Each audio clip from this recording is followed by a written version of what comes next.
There was chaos, goddess of emptiness and confusion. From her vast empty void, there came forth Nyx, god of darkness, always hiding in the shadows. Eros, the lover, and Gaia, the great goddess of the earth.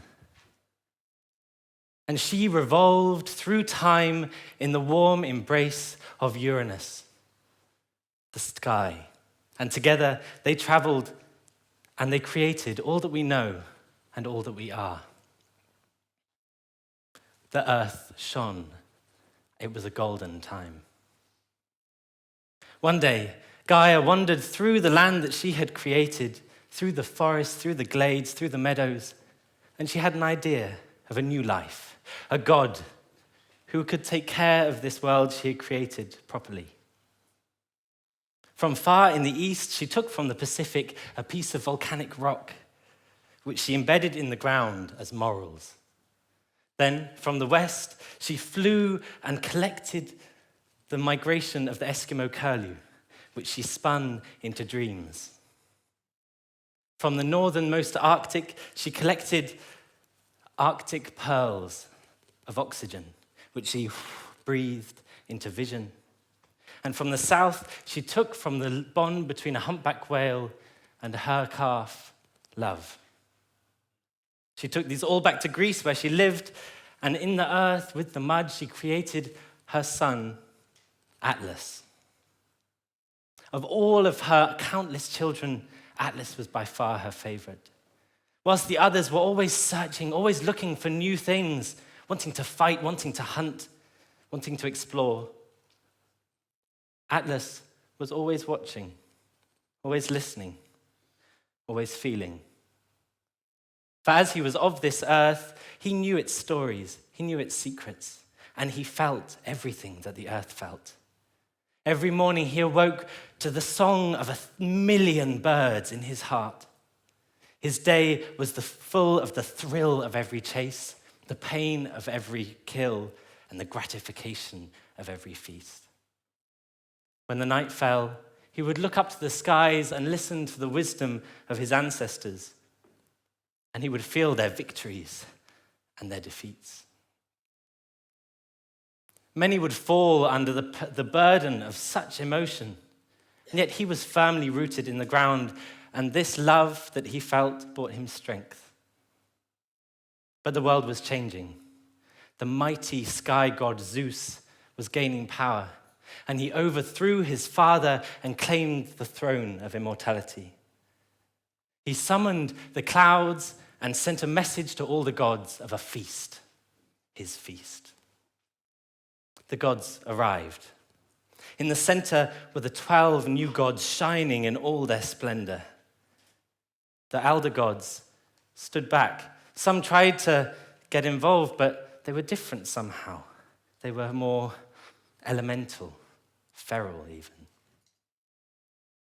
Suddenly a feast emerged, a great platter of dribbling meat, the most precious and rare meats.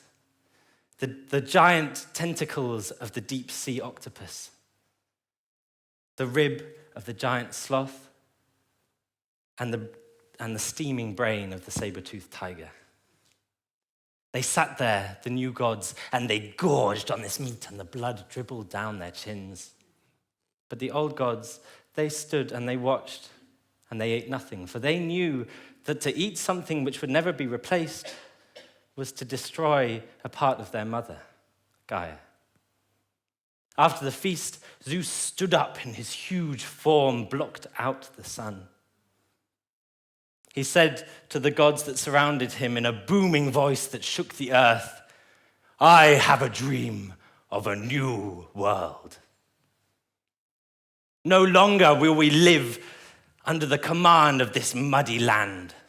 We shall build a great towering palace at the top of Mount Olympus where we can watch over all that we command."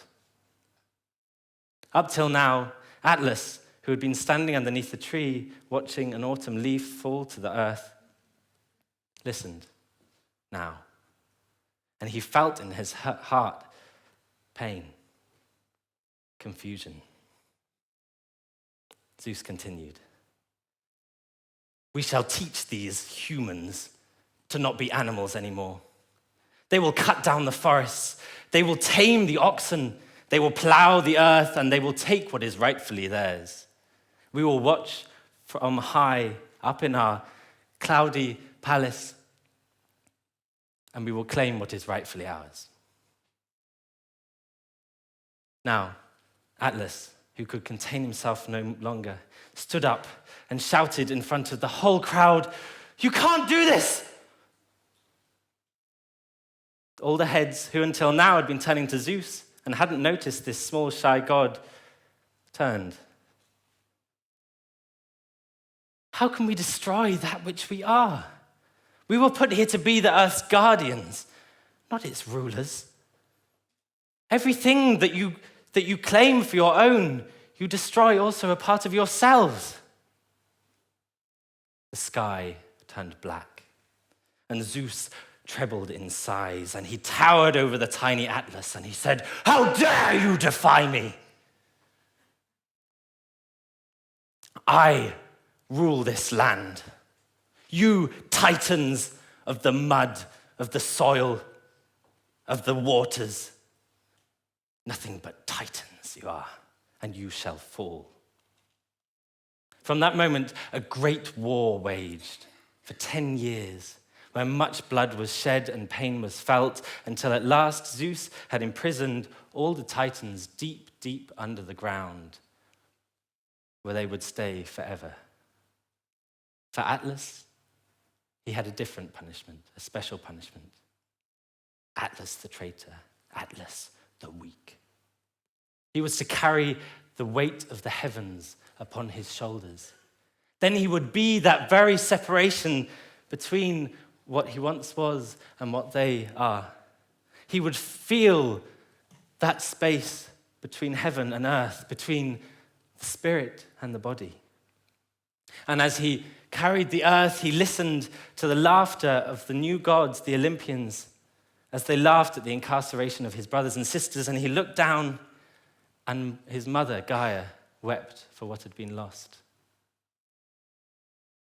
Under the great weight, he could hardly move, utterly immobile. But he was always watching, always listening, always feeling. And the earth below him began to change. The humans started to cut down the trees where all the forests were hidden. They began to poison the rivers where the nymphs used to drink.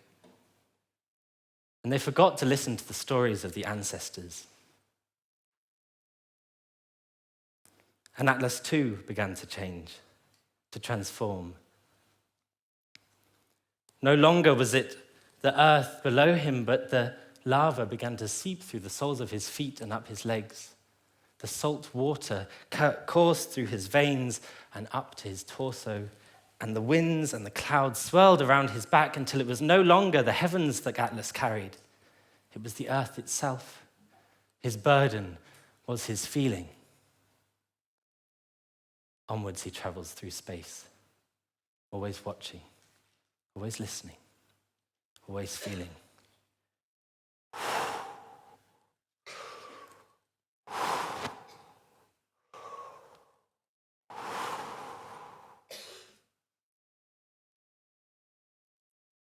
Atlas is old now. His long grey beard glittered with starlight is the Milky Way in our sky. Sometimes, late at night, you can see his tears glitter through the atmosphere. And yet we have paved our streets, and we fill the night light with street lamps and our ears with strange music, so that we cannot learn from the wisdom of our ancestors. We cannot feel the secrets of the earth, and we can no longer hear the winds of change. I believe that every single one of us carries this weight somewhere deep inside of us, of the daily losses, the 1,000 daily losses of life that we once had, the destruction, extinction, climate change, and war. I believe it was that direction that carried us here today, to this very room, to dream of a new world, one in which we can begin to heal the destruction that has been caused.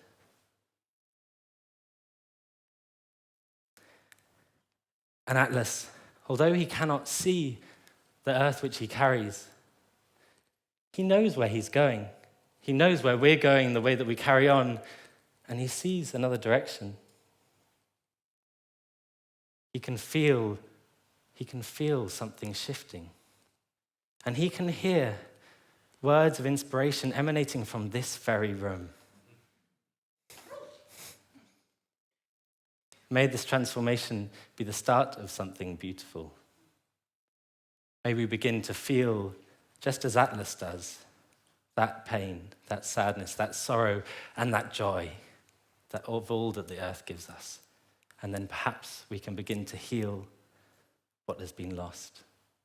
Always watching, always listening, always feeling.